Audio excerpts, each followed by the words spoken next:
नमस्कार दोस्तों, स्वागत है आपका आपके अपने YouTube channel Chunnu GK centre पर। मैं राकेश कुमार राय और चुन्ना आपके लिए लेकर आया हूं SSC MTS previous year GK question paper. इसमें आप देख सकते हैं ये जो क्वेश्चन पेपर है ये 3/5/2023 का तृतीय पाली का क्वेश्चन है और 3/5/2023 का प्रथम पाली का क्वेश्चन पेपर मैंने अपलोड कर दिया है और ये आज 3/5/2023 का तृतीय पाली का क्वेश्चन पेपर है जीके जीएस का।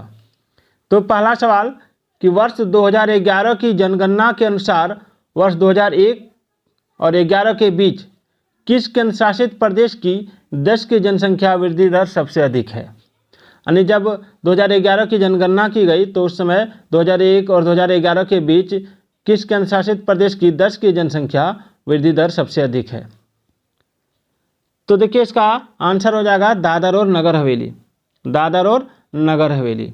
ठीक है, चलिए नेक्स्ट है मिशन कर्मयोगी। मिशन कर्मयोगी कार्यक्रम डैश के लिए किसके लिए है। मिशन कर्मयोगी कार्यक्रम किसके लिए है। तो देखिए मिशन कर्मयोगी कार्यक्रम जो है ये आपका प्रशासनिक सेवक के लिए है, याद रखिएगा। इस मिशन का लक्ष्य भारतीय सिविल सेवकों को और भी अधिक रचनात्मक, सृजनात्मक, विचारशील, नवाचारी, अधिक क्रियाशील, प्रगतिशील, ऊर्जावान, सक्षम, पारदर्शी और समर्थ बनाते हुए भविष्य के लिए तैयार करना है। अगला है कि डैश में अपने मद्रास अधिवेशन में भारतीय राष्ट्र कांग्रेस ने भारत के संविधान का मसौदा यानी ड्राफ्ट तैयार के लिए एक सर्वदलीय बैठक आयोजित की थी। तो देखिए इसका राइट आंसर हो जाएगा 1927 में और इसकी अध्यक्षता डॉक्टर अंसारी ने की थी। निम्नलिखित में से कौन सा देश 2024 दक्षिण एशियाई खेलों की मेजबानी करेगा। नेपाल, भारत, पाकिस्तान, भूटान। तो देखिए इसका राइट आंसर हो जाएगा आपका पाकिस्तान। नेक्स्ट सवाल, निम्नलिखित में से किस पवन का संबंध अत्यधिक ठंड और शुष्कता से है। तो इसका राइट आंसर हो जाएगा ऑप्शन सी, ध्रुवीय पूर्वी पवनें। यह पवनें ध्रुवीय उच्च वायुदाब से उप ध्रुवीय निम्न वायुदाब की ओर बहती है। फर्न किस पादप वर्ग का एक उदाहरण है। फर्न, तो फर्न टेरिडोफाइटा का एक उदाहरण है, याद रखिएगा। ये बीज रहित पादप होते हैं जो नम या छायादार स्थानों पर पाए जाते हैं। इनमें बड़ी बड़ी पत्तियां होती हैं जो अनेक पत्रकों यानी लिप प्लेट्स में विभाजित रहती हैं। पत्तियां तरुण अवस्था में कुंडलित रहती हैं। कौन सा अम्ल आमाशय में प्रवेश करने वाली जीवाणुओं को नष्ट कर देता है। नाइट्रिक अम्ल, बोरिक अम्ल, हाइड्रोक्लोरिक अम्ल या यूरिक अम्ल। तो देखिए इसका राइट आंसर हो जाएगा हाइड्रोक्लोरिक अम्ल, HCl। आमाशय में भोजन के साथ प्रवेश करने वाले जीवाणुओं को यह नष्ट कर देता है। अगला है पद्मा सुब्रमण्यम निम्नलिखित में से किस नृत्य शैली की प्रसिद्ध नृत्यांगना है। ठीक है, तो इसका राइट आंसर होगा भरतनाट्यम और उन्हें 1981 में पद्मश्री तथा 2003 में पद्म भूषण से सम्मानित किया गया है। नेक्स्ट सवाल, वी सत्यनारायण शर्मा को वर्ष 1970 में डैश नृत्य के क्षेत्र में उनके योगदान के लिए पद्मश्री से सम्मानित किया गया था। तो इसका राइट आंसर होगा कुचिपुड़ी। कुचिपुड़ी आंध्र प्रदेश का एक शास्त्रीय नृत्य है जिसकी उत्पत्ति 17वीं शताब्दी में हुई थी। अगला 1895 में अन्य भारतीयों के साथ महात्मा गांधी ने नस्लीय भेदभाव का विरोध करने के लिए डैश का गठन किया था। तो इसका राइट आंसर हो जाएगा ऑप्शन डी, नटाल कांग्रेस का। स्वर्ण सिंह समिति की सिफारिशों पर डैश संवैधानिक संशोधन अधिनियम 1976 द्वारा संविधान के भाग 4A में मौलिक कर्तव्यों को शामिल किया गया था? तो इसका राइट आंसर हो जाएगा 42वें संविधान संशोधन अधिनियम के द्वारा। बैसाखी महोत्सव प्रमुख रूप से डैश और डैश राज्यों में मनाया जाता है? तो बैसाखी महोत्सव पंजाब और हरियाणा में मनाया जाता है, जो एक फसल महोत्सव है, और यह अप्रैल माह के महीने में मनाया जाता है।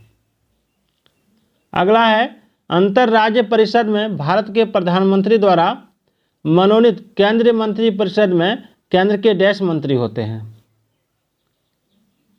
तो इसका जो आंसर हो जाएगा वो हो जाएगा 6। चलिए,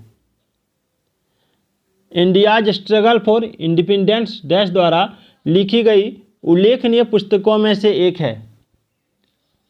तो विपिन चंद्र द्वारा लिखी गई। विपिन चंद्र ने इसको लिखा था और 1988 में प्रकाशित किया गया था। केंद्रीय कृषि मंत्री नरेंद्र सिंह तोमर ने अक्टूबर 2022 में यह घोषणा की है कि केंद्र सरकार कृषि व्यवसायों के लाभकारी विचारों का समर्थन करने के लिए डैश करोड़ का एक्सेलरेटर प्रोग्राम शुरू करेगी। कितने करोड़ का? तो इसका राइट आंसर क्या होगा?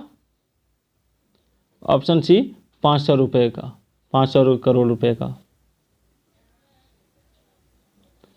नेक्स्ट है, किस युद्ध के कारण विजयनगर साम्राज्य का पतन हुआ? तो विजयनगर साम्राज्य का पतन हुआ था आपका तालीकोटा का युद्ध के कारण। इसको राक्षसी तांगड़ी भी कहते हैं। 1565 में यह युद्ध हुआ था और इसमें विजयनगर साम्राज्य के सेनापति रामराय को बीजापुर, अहमदनगर तथा गोलकुंडा की संयुक्त सेनाओं द्वारा करारी शिकस्त मिली और विजयी सेनाओं ने विजयनगर शहर पर धावा बोलकर उसे लूट लिया और कुछ ही समय के बाद यह शहर पूरी तरह उजड़ गया। इस प्रकार विजयनगर साम्राज्य का पतन हुआ। नकद आरक्षित अनुपात मुद्रा आपूर्ति को नियंत्रित करने के लिए एक डैश साधन है? तो देखिए, इसका राइट आंसर हो जाएगा आपका केवल 2, परिमाणात्मक याद रखिएगा। यह परिमाणात्मक साधन है, इसको याद रखिएगा। निम्नलिखित में से किसे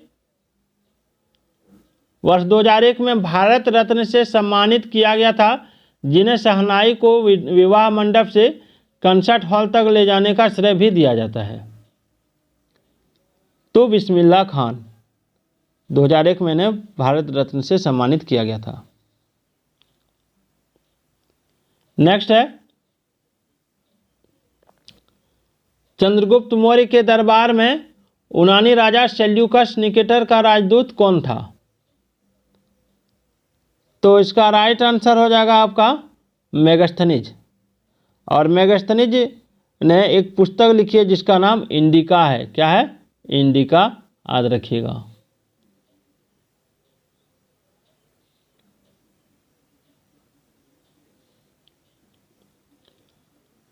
चलिए, नेक्स्ट सवाल है, Hindustan aeronautics limited comes under which sector?